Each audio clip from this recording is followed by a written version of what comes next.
دوستان عزیزم، امیدوارم حالتون خوب باشه. کندلی که منتظرش بودیم دیروز ثبت شد.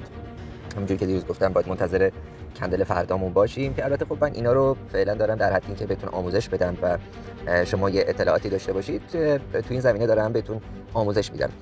و اگر بخواید تخصصی تر و بخواید به صورت واقعی بخواید وارد چارت بشین، معامله انجام بدید که خب ما بایستی دیروز بهتون سیگنال رو داده بودیم و شما خریدتون رو انجام داده بودید. در هر صورت الان میبینید که قیمت با کندل سبز قوی به مقاومت داینامیک، یعنی خط روند نزولی آبی داره واکنش نشون داده و تا محدوده 6 میلیون و 600 خورده‌ای رشد کرده، یعنی بیش از 2% افزایش داشته.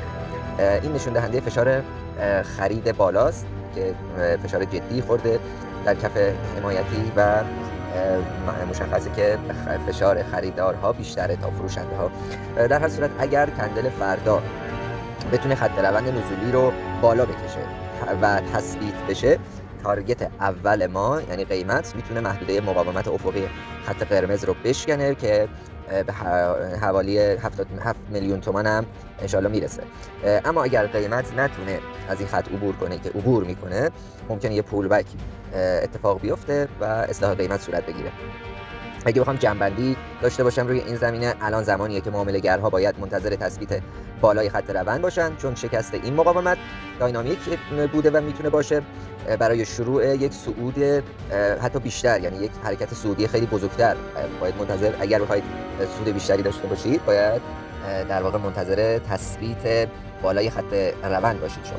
و در هر صورت فعلا اگر خواستید میتونید از این موقعیت استفاده کنید، یعنی فرصت خوبیه برای خرید، و اگر نه که باید منتظر باشید تا تثبیتش بخوره که برای قیمت‌های بالاتر بخواید اقدام بکنید. و اگر میخواید شما از این فرصت‌ها استفاده داشته باشید، که در این صورت باید توی کانال ما حضور داشته باشید و از شرایط و فرصت‌هایی که پیش میاد به درستی استفاده کنید. من گفتم اگر شما توی کانال بودید، الان ما میتونستید همون دیروز سیگنال خرید رو باز بکنید و خرید طلای 18 عیار. خب به این صورتی که شما کارمزدی پرداخت نمی‌کنید. مثلا اگر 6 میلیون تومان یک گرم طلایی که می‌خرید همون 6 میلیون تومانه، یعنی کارمزدش صفره، بابتش کارمزدی پرداخت نمی‌کنید و روی هر گرم میتونید حالا دیگه طبق اون روند بازار، حالا 6 و 600 میخواد بشه، 7 تومن بشه، روی هر گرم 100 تومن، 200 تومن، 300، 500، 1 تومن دیگه بستگی به تایم فریمی داره که شما روش معامله انجام میدید و کار انجام میدید. در هر صورت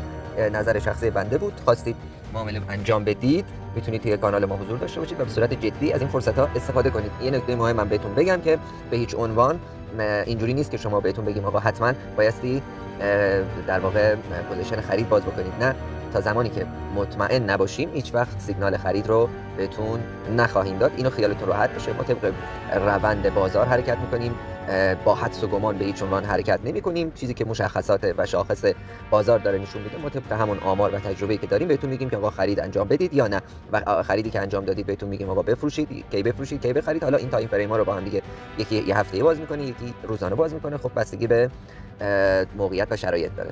اگر خواستید در خدمتتون هستیم و دوست دارم نظرت خودت زیر همین پست برام بهم اعلام بکنید تا ان شاءالله بریم برای آموزش‌های بعدی. تاریخ امروز هم 11/2403 که انشالله بایستی چند ساعت بعد منتظر کندل بعدیمون باشیم که با توجه به کندلی که الان هستش، کندل بسیار قویه و ممکنه قیمت ها از این بالاتر هم